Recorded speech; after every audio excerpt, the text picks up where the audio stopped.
Long distance রিলেশনশিপে যেহেতু আপনার পার্টনার ফিজিক্যালি আপনার কাছাকাছি থাকছেন না, সেখানে কিন্তু কমিউনিকেশনের গুরুত্ব আরো বেশি।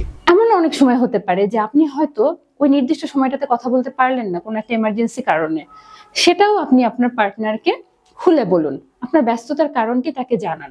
আপনি আপনার পার্টনারের কাছ থেকে কি কি এক্সপেক্ট করেন ক্লিয়ারলি তাকে জানান, এবং আপনার পার্টনারকেও বলুন তার আপনার কাছ থেকে কি কি এক্সপেকটেশন সেগুলো জানাতে। হ্যালো এভরিওয়ান, আমি ডাক্তার মাহবুবা রহমান। আমি একজন চাইল্ড অ্যান্ড অ্যাডোলেসেন্ট সাইকিয়াট্রিস্ট বা শিশু কিশোর মনোরোগ বিশেষজ্ঞ।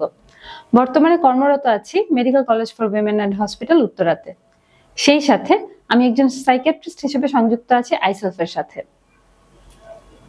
যে কোনো রিলেশনশিপ বা সম্পর্ক কিন্তু অনেক বেশি চ্যালেঞ্জিং, আর সেই সম্পর্কটা যদি হয় লং ডিস্টেন্স রিলেশনশিপ তাহলে কিন্তু সেটা আরো বেশি চ্যালেঞ্জিং।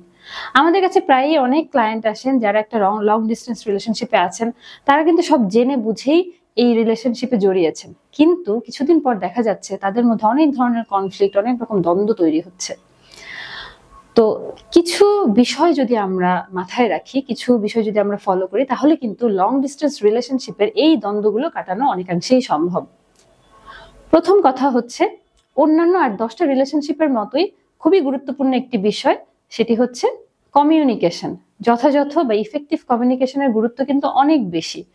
লং ডিস্টেন্স রিলেশনশিপে যেহেতু আপনার পার্টনার ফিজিক্যালি আপনার কাছাকাছি থাকছেন না, সেখানে কিন্তু কমিউনিকেশনের গুরুত্ব আরো বেশি।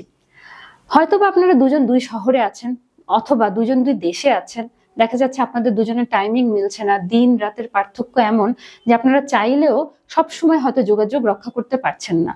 তারপরও কিন্তু আপনারা দুইজন চাইলে দুজনের সুবিধাজনক একটি সময় বেছে নিতে পারেন, যেই সময়ে দিনের একটি সময়ে আপনি কথা বলবেন। অথবা যদি প্রতিদিন সম্ভব না হয়, আপনারা চাইলে 2 দিন বা 3 দিন পর পর একটি নির্দিষ্ট সময় রাখতে পারেন যখন কিনা আপনারা একজন আরেকজনের সাথে যোগাযোগ করবেন। সেটা হতে পারে টেক্সটের মাধ্যমে, হতে পারে কলের মাধ্যমে। এমন অনেক সময় হতে পারে যে আপনি হয়তো ওই নির্দিষ্ট সময়টাতে কথা বলতে পারলেন না কোনো একটা এমার্জেন্সি কারণে, সেটাও আপনি আপনার পার্টনারকে খুলে বলুন, আপনার ব্যস্ততার কারণটি তাকে জানান। এই জিনিসগুলো যদি আপনি ফলো করেন তাহলে কিন্তু রিলেশনশিপে একটা স্বচ্ছতা থাকে, তখন কিন্তু ওই পক্ষের পার্টনারের মনে কোনো দ্বন্দ্ব থাকে না।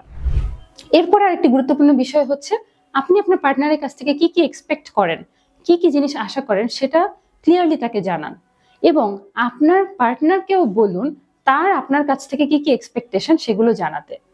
অনেক সময় যেটা হয় যে আপনি হয়তো আপনার পার্টনারের কাছ থেকে একটা কিছু এক্সপেক্ট করছেন, কিন্তু আপনার পার্টনার সেটা হয়তো বুঝতেই পারছে না, যেহেতু তিনি সবসময় আপনার কাছে থাকেন না, আপনাকে তিনি সবসময় দেখছেন না। কিন্তু এক্ষেত্রে আপনি যদি ওপেনলি তাকে বলেন যে আমি আসলে তোমার কাছ থেকে এই বিষয়গুলো এক্সপেক্ট করি, আমি তোমার সাথে আমার ফিউচারটাকে এভাবে দেখি, আমি এই জিনিসগুলো এভাবে প্ল্যান করতে চাই, তাহলে কিন্তু বিষয়টা অনেকাংশেই দুজনের জন্য সহজ হয়ে যায়। তৃতীয় গুরুত্বপূর্ণ বিষয় হচ্ছে ট্রাস্ট বা বিশ্বস্ততা। মনে রাখবেন যে আপনার পার্টনার আপনার থেকে দূরে থাকছে, এখানে আপনি কিন্তু সবসময় তাকে দেখতে পাচ্ছেন না, সে কোথায় যাচ্ছে কি করছে আপনার পক্ষে জানা সম্ভব না। তিনি যতটুকু বলছেন ততটুকুই আপনার পক্ষে জানা সম্ভব।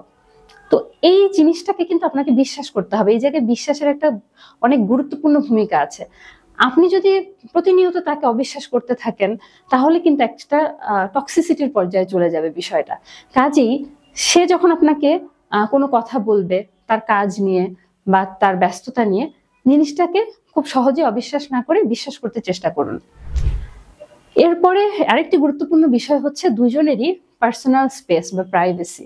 এটা মেনটেন করা খুব জরুরি।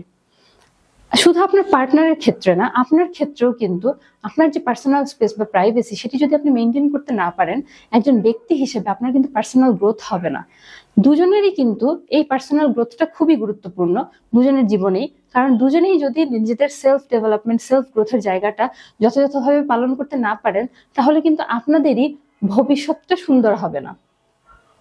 সবশেষে আপনার পার্টনারের প্রতি, আপনার সম্পর্কের প্রতি একটা রেসপেক্ট বজায় রাখুন, একটা পজিটিভ মাইন্ডসেট রাখুন। আর এরপরেও যদি আপনি দেখেন যে না, আপনার সম্পর্কে দিনে দিনে অনেক বেশি জটিলতা তৈরি হচ্ছে, বিভিন্ন বিষয় নিয়ে ইস্যুস তৈরি হচ্ছে, তখন তো অবশ্যই একজন প্রফেশনালের সাহায্য নেবেন। মানসিক স্বাস্থ্যের সকল সেবা নিয়ে আইসেলফ আছে আপনার পাশে।